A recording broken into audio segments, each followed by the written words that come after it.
Hello বন্ধুরা, আশা করি আপনারা সবাই অনেক ভালো আছেন। আমিও অনেক ভালো আছি, সাথে সংসারের নিত্য কাজে ব্যস্ত আছি।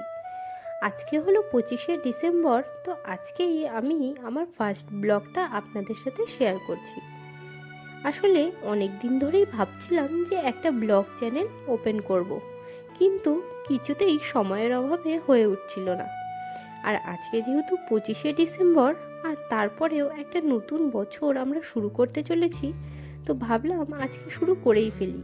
সবার আগেই আপনাদেরকে আমার পরিচয় দিই। আমি হলাম মধুমিতা। মধুমিতা নামটির মানে হলো মিষ্টি বন্ধু। আর আমি আপনাদের সকলকে আমার চ্যানেলে অনেক অনেক স্বাগত জানাই। আর তার সঙ্গে আজকে যেহেতু বড়দিন, ক্রিসমাসের অনেক শুভেচ্ছা, অভিনন্দন ও ভালোবাসা। আজকে ক্রিসমাস হওয়ার কারণে বাচ্চাদের স্কুল ছুটি আছে, তো তারা সকাল থেকেই বায়না করছে যে আজকে তারা বিরিয়ানি খাবে। আর এই একই আবদার তারা তার দাদুর কাছে আগের দিনই করে রেখেছে। আর দাদু তো তো রাত্রেবেলায় আমাকে বলে দিল যে কালকে পয়সা আমি দেব, তো তুমি কালকে বিরিয়ানি বানাবে আর বাচ্চাদের জন্য কেক নিয়ে আসবে। তো আমিও সকালে উঠে সমস্ত কাজকর্ম সেরে সকালে টিফিন করে চলে এসেছি বিরিয়ানি বানাবার জন্য। আর ওইদিকে মাংসগুলিকে ধুয়ে ভালো করে ম্যারিনেট করে রেখেছি। আর এইদিকে কড়াইয়ে বসিয়ে দিলাম পেঁয়াজের বেরেস্তা বানাবার জন্য। আর পেঁয়াজের মধ্যে দিয়ে দিয়েছি একটুখানি নুন।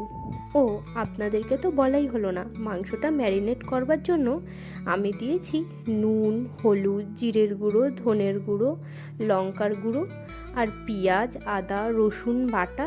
আর তার সাথে দিয়ে দিয়েছিলাম একটুখানি তেল আর টক দই, দিয়ে মাংসটাকে ম্যারিনেট হতে দিয়েছি। আর একই সাথে এইদিকে পেঁয়াজের বেরেস্তাটাকে নামিয়ে দিয়ে আর আলুটাকে ভাজা হতে বসিয়ে দিয়েছি। আর জলটা এদিকে ফুটে উঠেছে, তার মধ্যে দিয়ে দিলাম চালগুলোকে।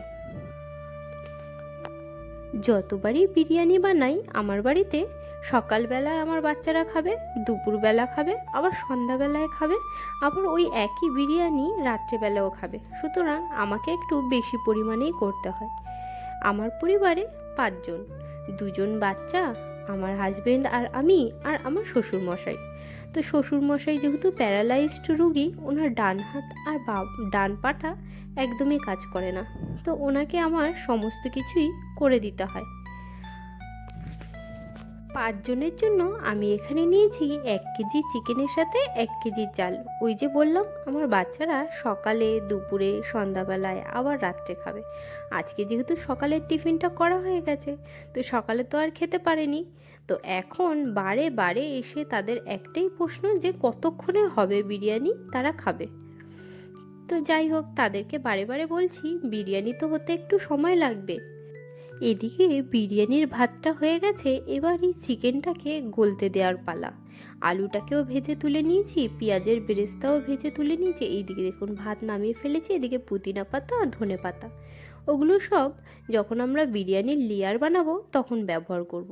আর এই দেখুন পুরো 45 মিনিট রান্না হওয়ার পরে বিরিয়ানিটা থেকে পুরো তেল ছেড়ে এসেছে। এবার এর মধ্যে দিয়ে দিলাম একটি বিরিয়ানি মশলা, এভারেস্টের যে গুঁড়ো বিরিয়ানি মশলা হয়, সেই প্যাকেটের অর্ধেকেরও বেশি। এই দেখুন দিয়ে ভালো করে মিশিয়ে নিয়ে এবার আমরা গ্যাসটাকে বন্ধ করে দেব। এই গ্যাস বন্ধ করে দেওয়ার পরেই বিরিয়ানির আসল কাজ শুরু হয়, যে লেয়ার তৈরি করা। বিরিয়ানি খাওয়ার মজা দুটো জিনিসে।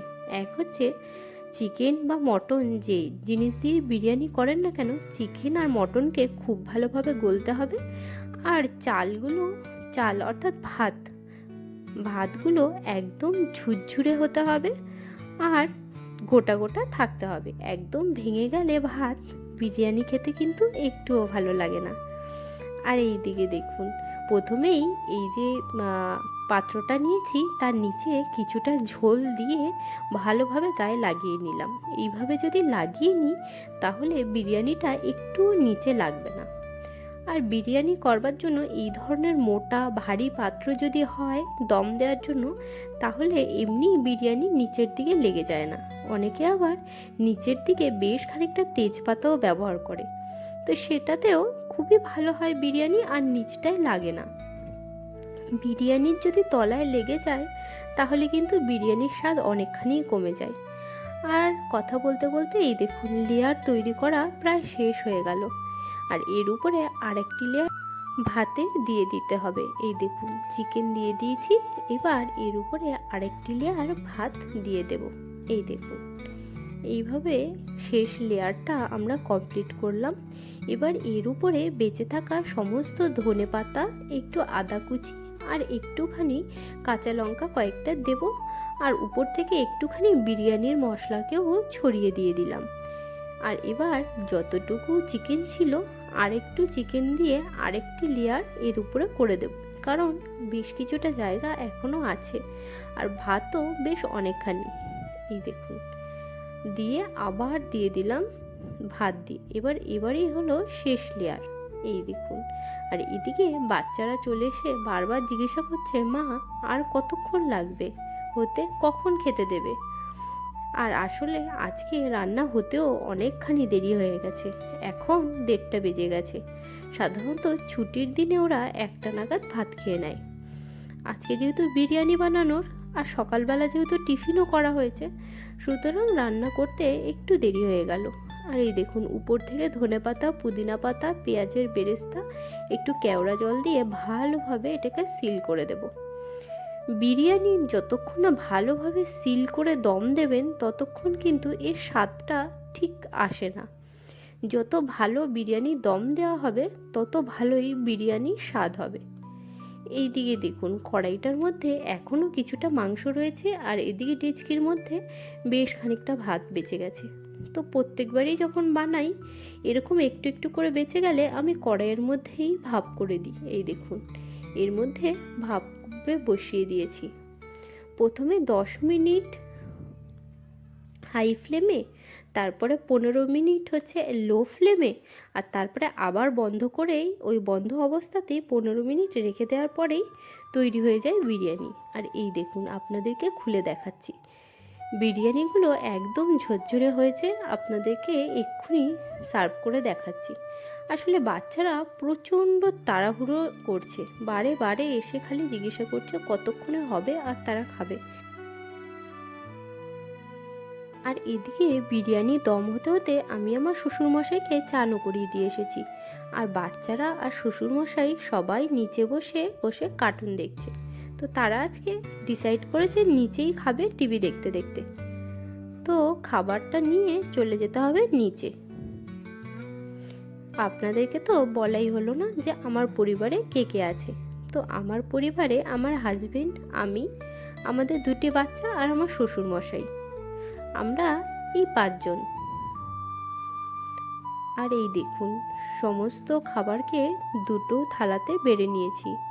আসলে বাচ্চারা 2 জন মিলে একটা থালাতেই খাবে, কারণ ওরা 2 বোন একসাথে খেতে ভালোবাসে। আর যেহেতু ছোট মেয়ে খুবই কম খায় আর বড় মেয়ে একটুখানি বেশি খায়, তো যদি কখনো খাবার একটু নষ্ট হয় তো বড় মেয়ে খেয়ে নেয়।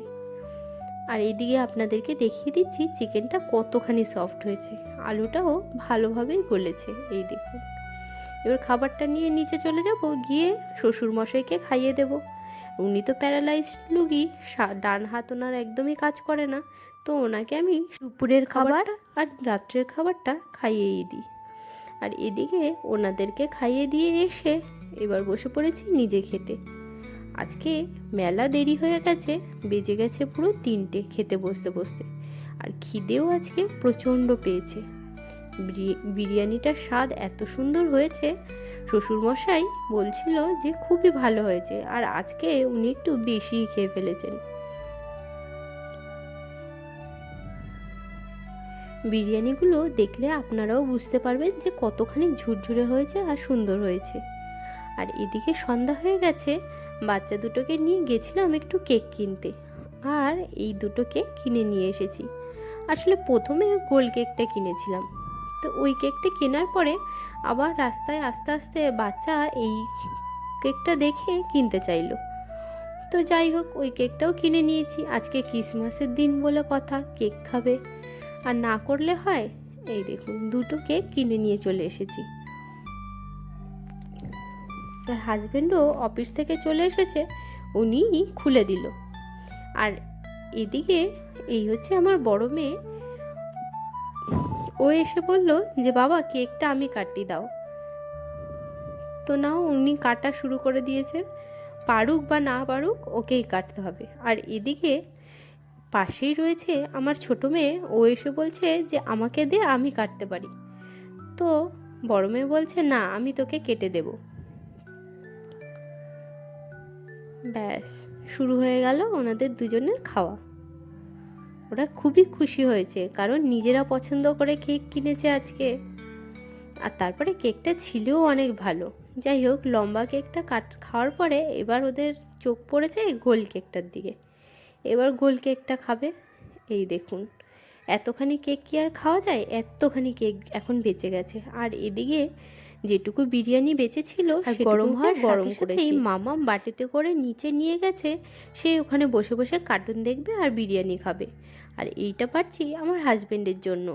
গরম করা বিরিয়ানি উনি এখন খেয়ে নেবেন, নিয়ে শুয়ে পড়বেন। তবে আজকের ব্লগটা এইখানেই শেষ করছি। দেখা হচ্ছে আবার পরের ভিডিওতে। আপনারা সবাই ভালো থাকবেন, সুস্থ থাকবেন।